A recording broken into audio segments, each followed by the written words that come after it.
red, blue, purple light. Friends, red, blue, purple light. Friends, facts, red, blue, purple light. Friends, red and blue, purple light. Friends, facts, you can get to know the ledger. Sacrilegious Sunday to melanin Monday. You can get to know the ledger. My love, just open your third eye on Thursday. Lord, the food, the art, the clothes, the Vatican's getting exposed fast. We put the show on the road. You better stay on your toes. I was till the land focused on the ego. Then I open my heart, let go of the ego. Grand after grand, we stacking up these C notes. Facts, facts, yeah. We gon' put this shit on our backs. Facts, facts. We in your city, pull up where we at. Facts, facts. Peace, love and light. Peace, love to the family. Peace, love and light. To the family. Peace, love and light. To the family.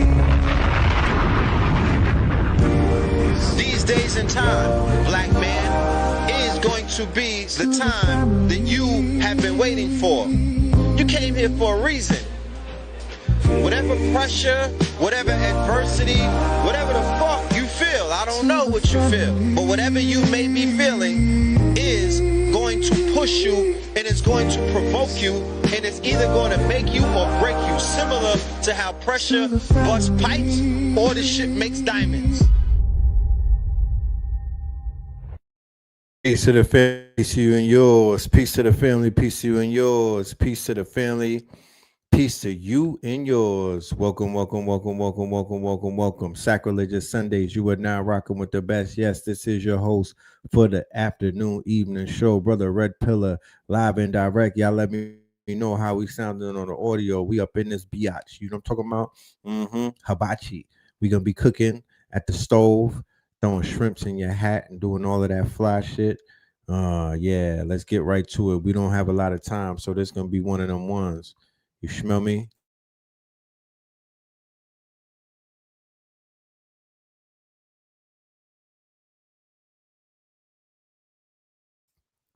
Peace to the family, peace to the family. The sound is good?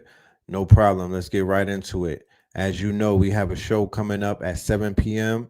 The research is there. The clips are loaded. The ammo is tucked and whatnot. The motherfucking the Gatlins are on the tripods, and the cannons have the cannonballs lodged inside of them. We are ready to fire. This is the preliminaries. This is the pre-warm up. The name of my segment is Red Rum, White Lies, and Blue Eyes. That is going to be the segment that I am going to be presenting tonight in my dissertation. We are going to be talking about a lot of things, but I'm going to be focusing on red rum, white lies, and blue eyes. All right. A lot of red rum, right? A lot of white lies, running things. This whole thing is being ran by white lies, and a lot of blue eye activity. You know what I mean? The blue eyes, the world through the eyes of the blue eyes. Shout out to Young Thug, who came out with an album cover where he had blue eyes, right? Shout out to Young Thug, who came out with his album cover for an album that's trash, and the man had blue eyes. And then the first song was something called Nigga with the hard R. Your man's in them. You feel me? Your man's in them. You know? That's your man's in them. Okay? That's your man's in them. You know what I'm talking about? You know?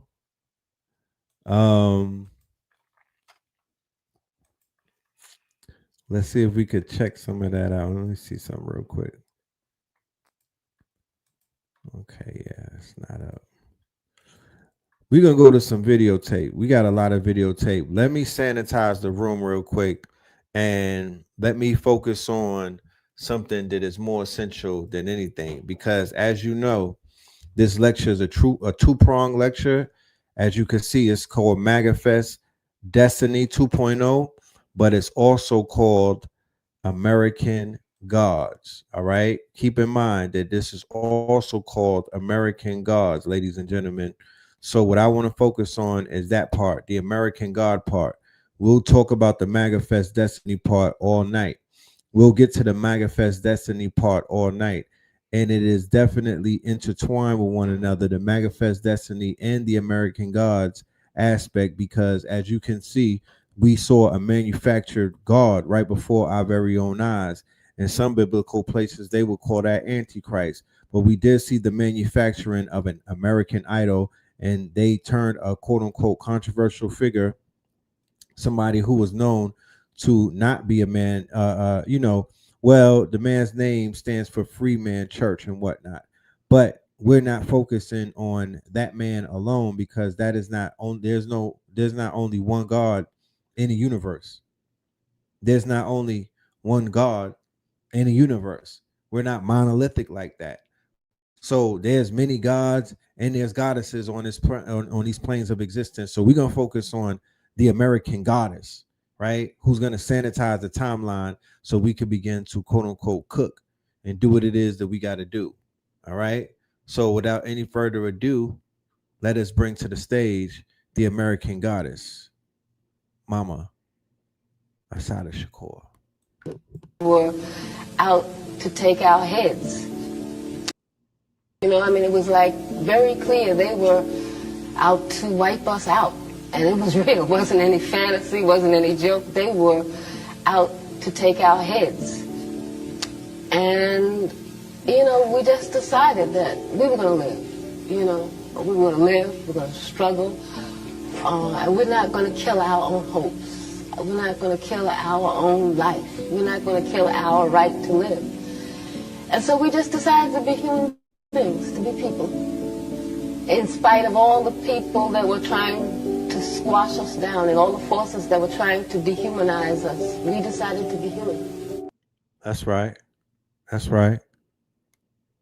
She said that they decided to live. I'm gonna play that again. I mean, it was like very clear they were out to wipe us out.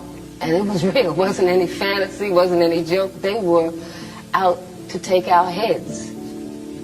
And, you know, we just decided that we were going to live. How many people going through life, going through this walk of life and whatnot? How many people who are being challenged? How many people who are being quote unquote attacked?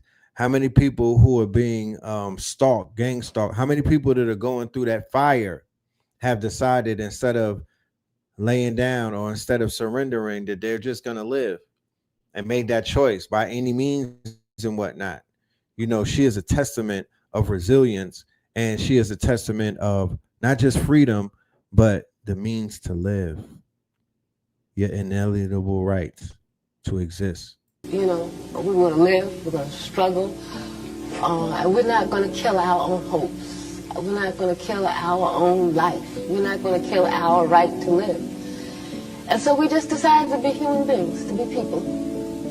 In spite of all the people that were trying to squash us down and all the forces that were trying to dehumanize us, we decided to be human. That's right. Let's go. Let's hear from some more people that are going to speak some more sense. Let me see. Do I have another one? I do have more Assata.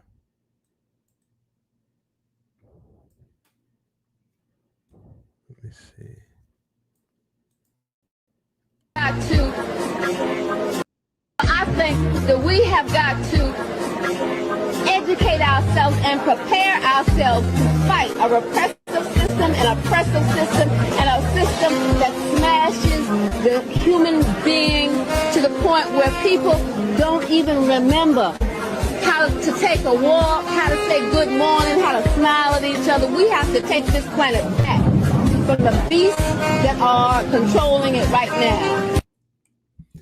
It doesn't matter if she speaks English. It doesn't matter if she speaks French.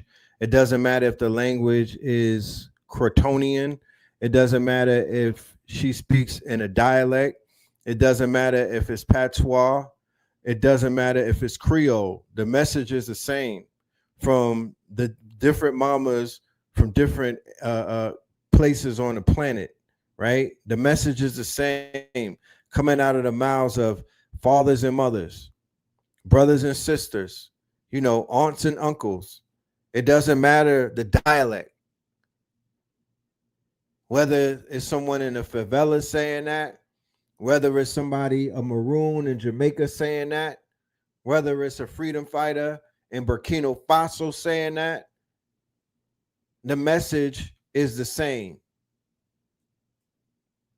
We have got to educate ourselves and prepare ourselves to fight a repressive system, an oppressive system, and a system that smashes the human being to the point where people don't even remember how to take a walk, how to say good morning, how to smile at each other. We have to take this planet back from the beasts that are controlling it right now. That's why I say American gods.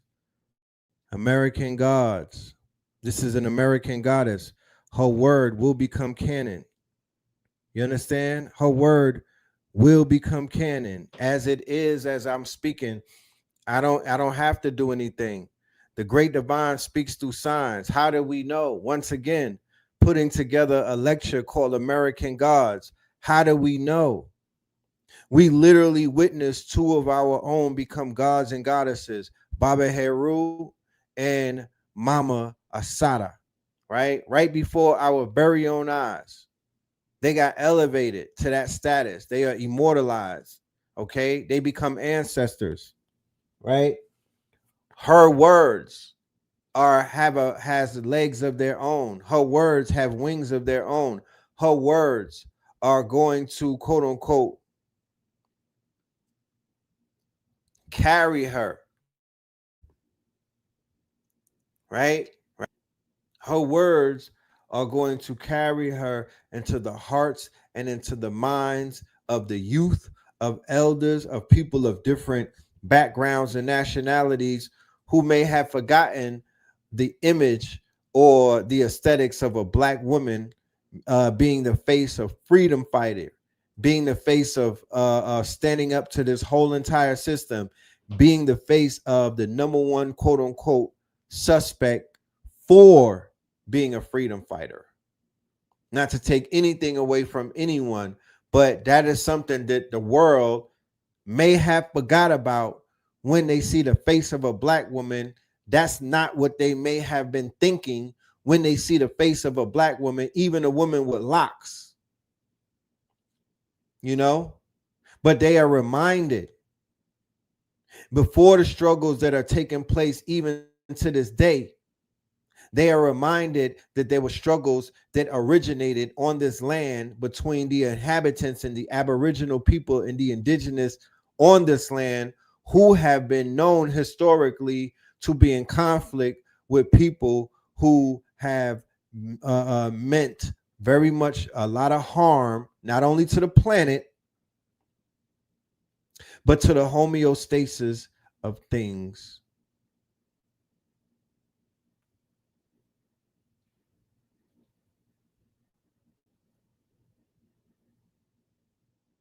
That's all I'm saying. Ashe to her. Ashe to her memory. Let's go some more. Shata. Core, we honor you and we salute you. We thank you for Mama Asata Olugbala Shakur. We honor you and we salute you. We thank you for fighting for us. We thank you for teaching us how to fight. You have remained strong. And in the spirit of African reciprocity, those of us who know will do whatever we can from wherever we are with whatever we have to ensure that your good name, life, and legacy are defended and protected by any means necessary. By any means. Yes, yes, yes. Yes. Let's hear a word from the Europeans. Let's keep it moving, all right? Let's go. See beards sometimes. I'm Vic Myers. Welcome to the Resistance. Have you noticed how the Gestapo goons snatching people off the street are almost always white, with big Duck Dynasty beards sometimes? Hold on to that thought. Now let's talk about Secretary of Defense Pete Hegseth. Do you remember when he was nominated? When he was pulled out of a drunken gutter at Fox News and handed the keys to the Pentagon? Do you remember the controversy over his tattoos? The claims that some of those tattoos were tied to white supremacy. Now, to be fair, some of those tattoos could just be unit pride or things he personally believes in that have nothing to do with white supremacy. You got to give a guy the benefit of the doubt, right? Unless, of course, the Secretary of Defense does something that completely removes all doubt. Now, what could that possibly be? Maybe making up an obscure rule to drive black service members out of the military. See, there's a condition called pseudofolliculitis barbae. It's razor bumps. It's painful. And it's not a choice. It affects black men at a much, much higher rate than it does anyone else. In fact, studies show that as many as 60% of black male service members struggle with it.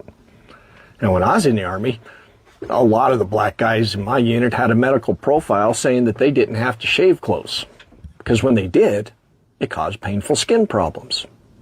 It was a medical reality. And now the Secretary of Defense is trying to weaponize that reality against them. He just issued a directive saying any service member with this condition can only get a shaving waiver for 1 year. After that, if they're not cured, they'll be administratively separated, kicked out of the military. And those profiles now have to be approved by commanders. Not dermatologists, not physicians. Commanders have the final say. That means medical science is now being second-guessed by line officers, and people who actually treat the condition, their opinion doesn't matter. We need to call this what it is. It's not about readiness. It's not about standards. It's racism. It's about purging black men from the military. It's about Nazi-like purification. Meanwhile, you see the Gestapo goons with their Duck Dynasty beards, nobody says a word. They march around with impunity. White men with beards get a free pass, while black soldiers, they get punished for being black. That's not an accident. That's a plan. Thanks for listening. Good day. Yeah. Let's keep going. Infiltrating them. From 1967, they weren't just watching black neighborhoods, they were infiltrating them. From 1967 to 1973, the FBI ran a secret operation called the Ghetto Informant Program. Thousands of black people were paid to spy on their own communities. No charges, no warrants, just fear. And a federal agency determined to treat black survival like a threat.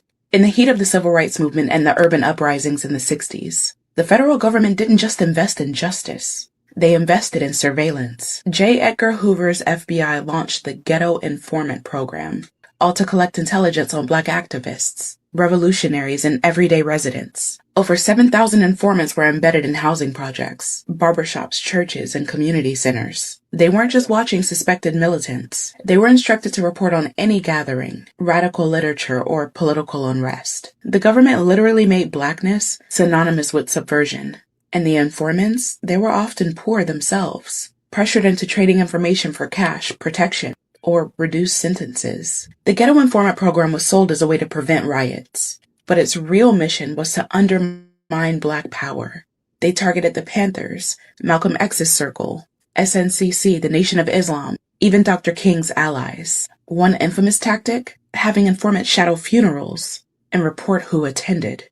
Disgusting. Because to the FBI, mourning the dead could signal a political threat. Churches were tapped, schools were monitored, You hear that? and confidential informants were told to befriend organizers, only to betray them. This program ran on... Hold on. Mourning the deaf. What did she just say? Mourning the deaf. Mourning the dead. Because that's very important. That's spiritual.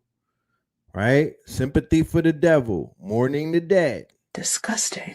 Because to the FBI, mourning the dead could signal a political threat. Churches were tapped, schools were monitored, and confidential informants were told to befriend organizers, only to betray them. This program ran alongside COINTELPRO. They weren't separate, they were part of the same anti-black machinery. So you mean to tell me that they got rid of that program? Is that what we trying to sell, Brother Red? Did they magically just, yeah, you know what? This is ineffective and nowadays where everybody's materialistic. We're just gonna do away with this. You know what I mean?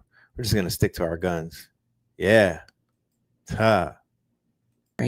And just like COINTELPRO, the damage that was left behind was devastating. The fallout was deep. Communities became suspicious of one another. Movements collapsed under the weight of betrayal. People stopped trusting neighbors, friends, even family, because any one of them might have been an informant. And the worst part is that there was no accountability. The program ended in 1973 after public outcry, but the names of many of the informants were never revealed. No reparations were paid, no apologies were issued. The government didn't just spy, it fractured the very idea of Black unity. So when people say the government doesn't care what you post, remind them that the FBI once ran an entire program to track what Black people said at cookouts, funerals, and Bible study. Because to them, survival was suspicious, and solidarity, that was the real threat. There you go. Breaking news, new Epstein files. Ledgers, flight logs, Elon Musk, Bill Gates. These are the same people who are building the surveillance apparatus that are going to not just watch you, criminalize you, subject you, target you, censor you. These are the very same people who are at Epstein's flight logs, who riding with him. I'm gonna let one of their own ride on them. Matter of fact, before I let one of their own ride on him, I'm gonna let somebody talk sense real quick. I'm gonna let the voice of reason speak. Let the voice of reason, let the OG talk to y'all. Stop being racist. They can't stop being supremacist. They can't stop being bullies and colonizers and tyrants. They can't adapt to the new reality that no one is scared or impressed with them anymore. And they can't wrap their heads around the fact that the moment any country in the global south, in Africa, in the Middle East, in the Muslim world, the moment that we have any options, the moment that we have any alternatives, any opportunity to get away from you, we do it. You have no concept of just how much you're despised and how deep the resentment and the anger against you is. How deeply you yourselves planted the seeds of that anger and that resentment, and how strong the roots are of the tree of anti-Western sentiment that you yourselves cultivated in our lands. You don't understand how we've been praying and we've been waiting for any chance to finally rid ourselves of your presence, because your presence is nothing but interference and disruption and imposed weakness and subjugation. You actually convinced yourselves that we liked how your boot felt on our necks. And you actually seem surprised to find out how much we always hated it. You're surprised because you never listened. You're surprised because you never cared. You're surprised because your supremacist mentality made you incapable of hearing our grievances. Your supremacism made you only capable of hearing what you wanted to hear. So now, when the entirety of the global south is rejecting you and expelling you, you're bewildered. I mean, who are Mali and Niger and Burkina Faso to defy America? Some of the poorest countries on earth. But why are they poor? Because of you. And you think we don't know that? Mali, Niger, Burkina Faso are three of the reasons that you're rich. And you're why we're poor. And you imagine that we're not intelligent enough to figure that out? We've been knowing that. We knew it ages ago, but we're only now able to actually drive you out. And like I said, the moment that we have the ability to get rid of you, we do it. And if you're surprised, well, that's a you problem. It's my guy right there. It's my guy. Right? Real quick.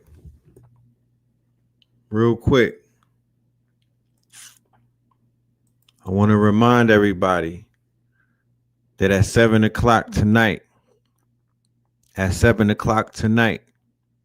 right, on Zoom, ladies and gentlemen, at 7 o'clock tonight on Zoom, ladies and gentlemen, we present to you American Gods 10.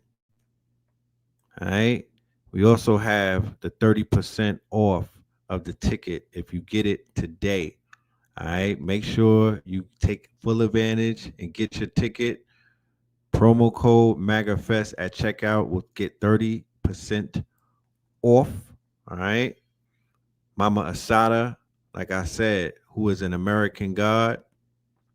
You know what I'm talking about? Mama Asada, who is American God. We are going to honor her.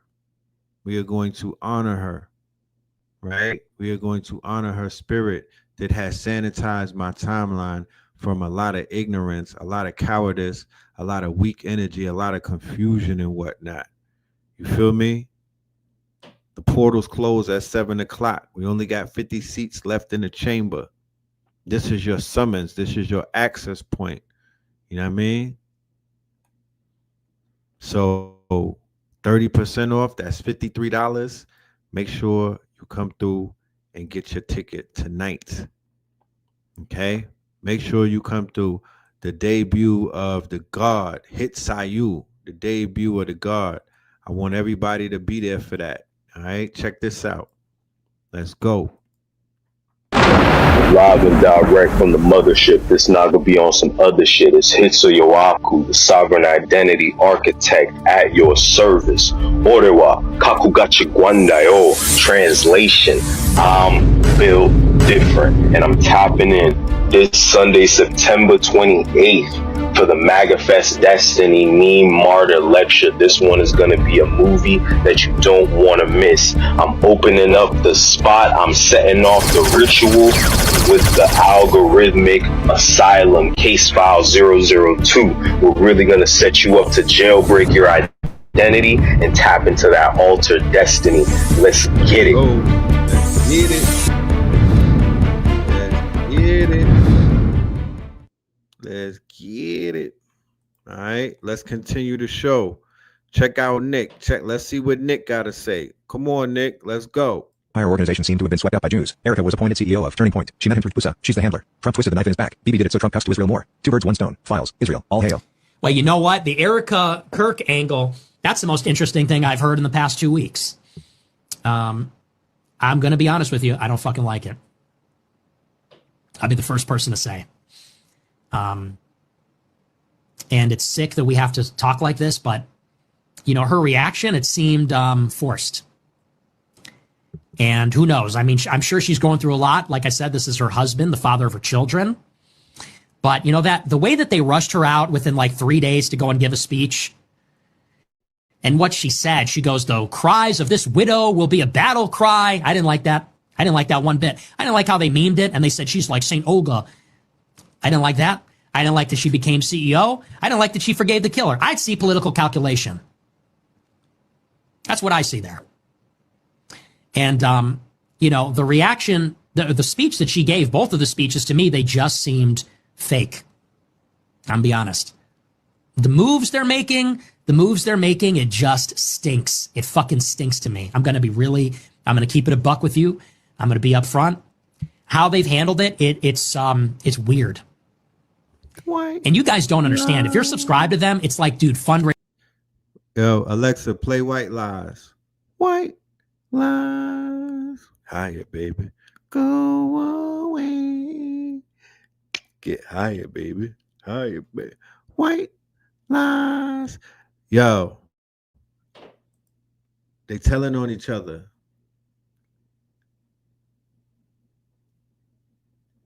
They telling on each other day by day, every episode. The whole shit is falling apart.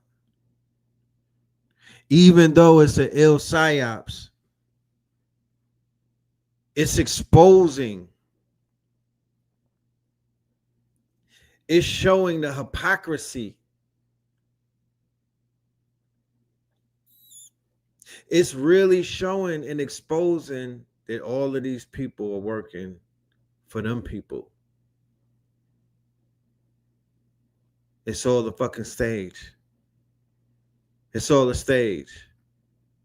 Raising emails. It started within 48 hours. They started begging for money.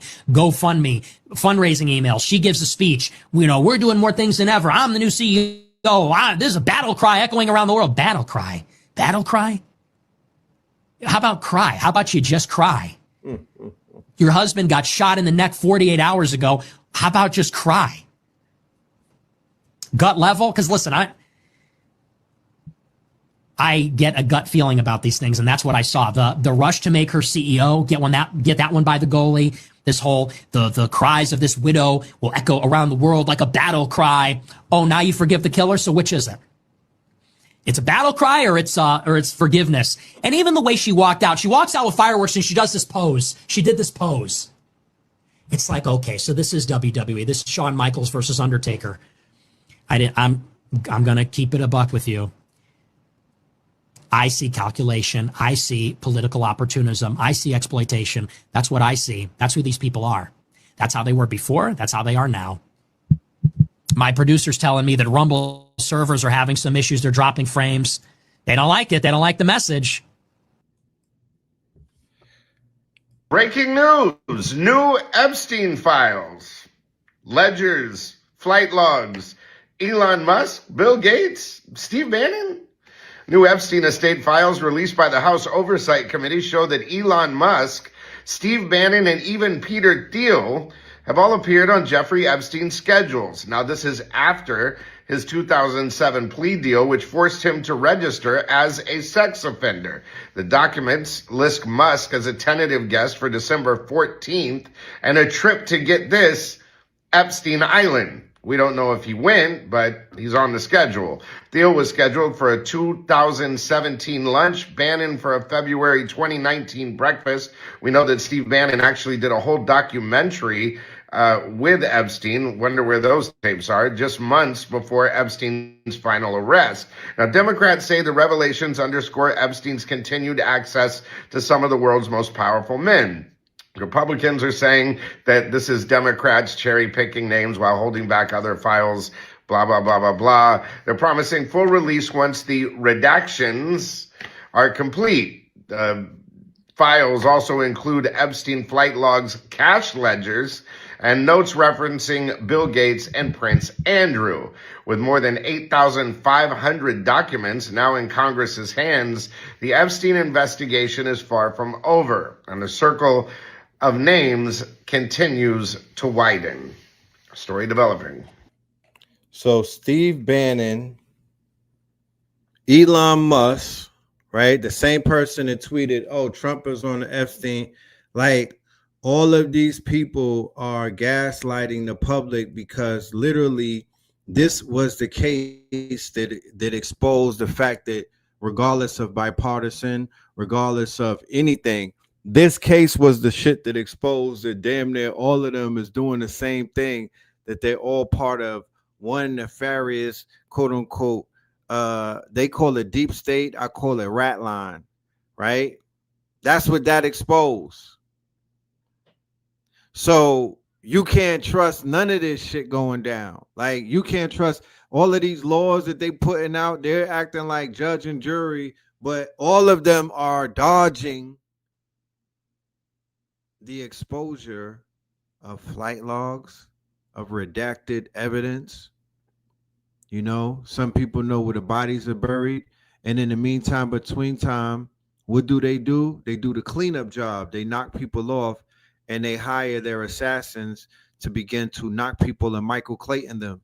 Unalive campaigns, slipping off of your balcony campaigns, drowning in kiddie pool campaigns, drowning in your bathtub campaigns, OD on a pill campaigns. You feel me? All of these things just miraculously happening to people and whatnot. We ain't going for it. Check this shit out. Long before nations prepare their armies to march or political parties within a country reach such a level of opposition that results in civil war, the warfare that exists between oppositions is ideological, a clash of ideas, where people get to a point where they're unwilling to compromise. And that is evident in the United States. Internationally, this level of tribalism has reached such a level of intensity that people are no longer willing to reason, to negotiate, compromise, and hash out their ideas, and deductively go through this process of figuring out whose ideas are better, because some ideas are better than others. Anyway, in this clip that I'm getting ready to play, Netanyahu talks about how the acquisition of TikTok is extremely important for those that are in favor of the Israel or the Zionist message. He talked about social media being a battlefield. And so I think that it behooves all Americans that are interested in the pursuit of truth, that see tribalism as a destructive force that's going to inevitably continue eroding our institutions to the point possibly of collapse, that are concerned about the weaponization of law, that are concerned about political figures being assassinated. If you're concerned about this obvious decline of the American empire, then maybe you should try to be a voice of reason and bring people back to the middle, because gravitating towards extremes has never, ever yielded any good results. And as far as Netanyahu saying that TikTok is a significantly important acquisition, I just think that we should note that the authoritarian personality exists on the left and the right. Kamala Harris supported Donald Trump being totally removed from Twitter. Plenty of people on the left over the last 8 years have advocated for the suppression of ideas, perspectives, stances that did not acquiesce to their will, right?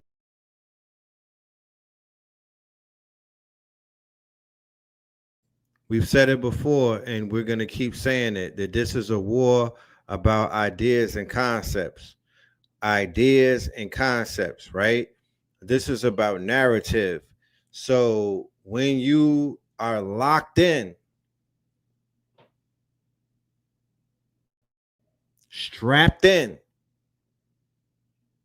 10 toes down, then you a part of an ideologue that you don't got to worry about drifting and whatnot. You don't got to question yourself. Am I part of Candace Owens' ideologue? Am I part of the Turning Point? Am I a black supremacist? No, you don't got to go through none of that when you are pursuing a degree and a certification and man know thyself. Women know thyself. I'm in the same journey that Napoleon Hill was on to discover, right, a level of discipline and order, okay, to propel my highest goals and vision of myself to come into fruition by any means necessary. You know what I'm saying?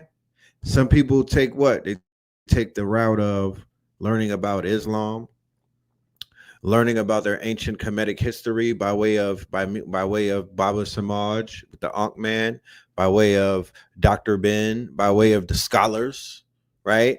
I might want to discover my Moorish history, my Islamic Moorish history through the MSCA, through different Moorish factions and whatnot. I may want to discover my Islamic history through the NOI, the FOI, the Nation of Islam. I might want to explore my Oriental, my mystic, my occult side, right? Through the schools of the Nation of Gods and Earth. You know what I'm talking about? And maybe some of the African traditional systems, or maybe a hoodoo, a house of hoodoo, whatever it is, I should have all rights to tap into all of the American gods. You know what I mean? To encompass everything that a different American god has in their quote unquote in their tool belt. Now, the $1 million question is, in Trump's America, who is an American God and who is an American devil? Who do they identify as safe to be an American God? Because there's many different gods. And who would they say, nah, that's the enemy of God?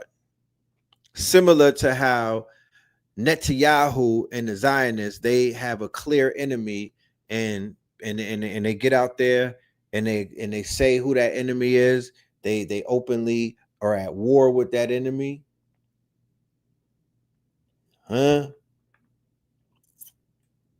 But them taking over social media is all of the evidence that anybody would ever need, that this is all about the media. This is all about the platforms. Platforms rule everything around me. And it's all about narrative at the end of the day. Who controls the narrative? He who controls the algorithm, he who controls these platforms, somehow in some way are going to have their say in the narrative. So keep that in mind. Sign up to Yap It. Make sure you get on Yap It. You know what I mean? Make sure we sign up to Yap It. I'm going to have my mod drop a link so you can sign up to the Yap It, because this can't be the end all be all over here. You know what I mean? Make sure you get with us on Zoom, where we can have adult conversations behind some type of encrypted protection, and we're not as censored. There's still a level of censorship, but it's not as egregious as it is in these public platforms. There's levels of encryption on Zoom, so we don't have to worry about people all in our business. All right, scan that QR code and that will take you right to the site. Scan that QR code and that will take you right to the site.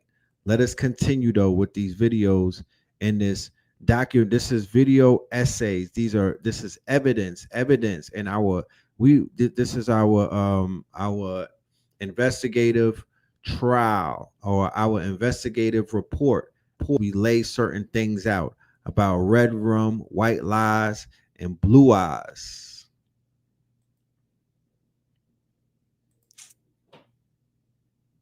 Opposition for the suppression of ideas, perspectives, stances that did not acquiesce to their will, right? To the hive mind. And now we see the right doing the same thing, whether it's Jimmy Kimmel being removed from the air and people on the right side of the political spectrum cheering that on, or whether it's Minister Netanyahu here saying that we need to wage war on social media. What does that mean? Ultimately, what it means is that people believe in suppressing dissent. That's authoritarianism, whether it's left or right. So we are in the throes of a new era of authoritarianism. We are in the throes of a new era of censorship. We are in the throes of a new era of social media landmines. So I'm just putting that out there because, we want everybody to be very aware of changes that may take place. And if you see these changes take place, know that these pivots are a result of the fact that there are landmines all around our feet, all around our presence. They are laying out all of these traps and all of these landmines. Let us continue. Obviously coming next, the cruelty under capitalism is going. Here is what is so obviously coming next. The cruelty under capitalism is going to exacerbate and calcify. There isn't going to be anywhere left to turn. The capitalists have won. There's nothing you can do. You can work as hard as you want. The cost of living is going to inflate faster than you can earn a living, right?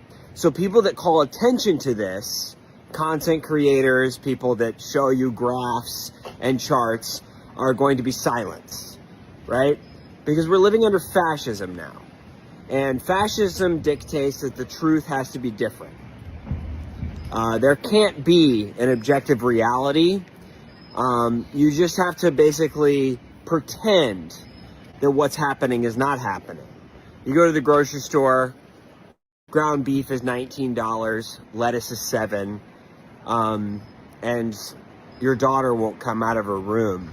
And you're like, oh, I wonder why all this is happening. And it's because like 1,000 people want to get richer, you know?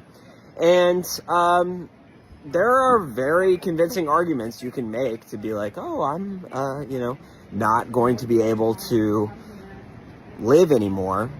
And those will be squashed, right? So this channel, what I'm talking about, is not going to exist in a year. I'm going to be taking out a lot of different creators that have edgier, you know, and when I say edgy, I mean telling the truth. Brands are going to be excised from the public discourse. And what you'll be left with, what Instagram and TikTok are going to become, is just a marketing tool, right?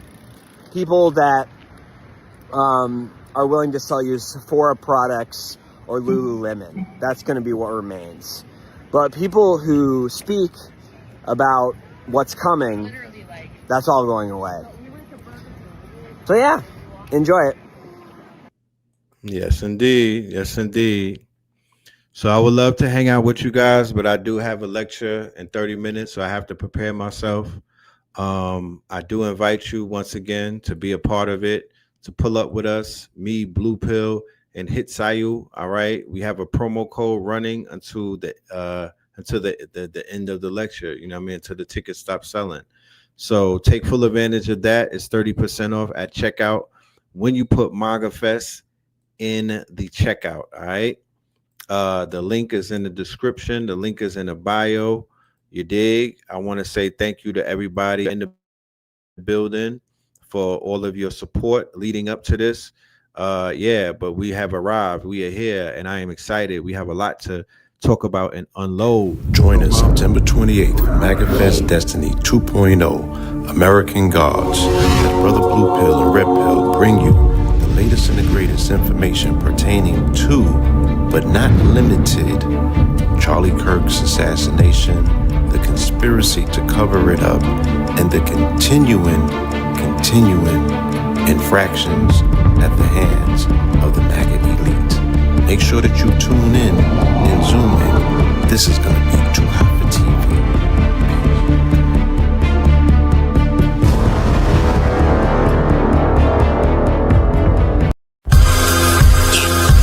Vegas and crypto, diamonds is dancing like they up in disco. You niggas in fist pump, you stay up the dip low. You niggas stay up and get low. Heard you way up in Frisco, and you say what the heck so. Every player gets sniffed nose, acting gay up in Cisco. Might take the day off and play up at pistols, causing chaos and play up Calypso. I pause in kitchens and caused addictions. I pause prescriptions and cause inflictions. Lil Bixby playing in stores and bricks and on the dark web. You gotta pause every doors, cause encryptions. Tesla engines, pause the pistons. I seen every floor I leave sore and listing. For that action, they sponsored the Bronson. They was hooked on that shit like Johnson and Johnson. That freeway, Ricky Ross, straight out of Compton, straight out of Bumpton. Red on blue, violence in the land. The projection of the will, the perfection of the kill, the reflection of the pills. I'm a frontline soldier, I'm no doja. These crystals not from focus and crypto. Diamonds is dancing like they up in disco. You niggas in fist pump, you stay up and dip low. You niggas stay up and get low. Heard you way up in Frisco, and you say what the heck so. Every player gets lips now, acting gay up in Cisco. Might take the day off and play up at pistols, causing chaos and play up Calypso. Hickory dickory down, hit a lick, put the sticky in the box. When the blicky get hot, lick off a shot. Heavy in the meadow, we slip off a knot. Heavy in the ghetto, they crib walk a lot. Crib walk the crypto, lift off the stocks. Drips off the crystal and pots. Disco rods in the blocks on my chain from the crystal shop. In the light there, lift off the rock. Toe Virgil right chain on my block. White paint on my socks. White paint on my socks. Hickory dickory dock. Hit the lick, put the sticky in the box. When the blicky get hot, lick off a shot, we lick off a shot.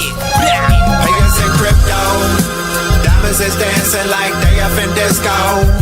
You niggas in fist pump, you stay up the dip low. You niggas stay up and get low. Heard you way up in Frisco and you say what they Hicks-Os. Every player gets slips now, acting gay up in Cisco. Might take the day off and play up the pistols, causing chaos and play up Calypso.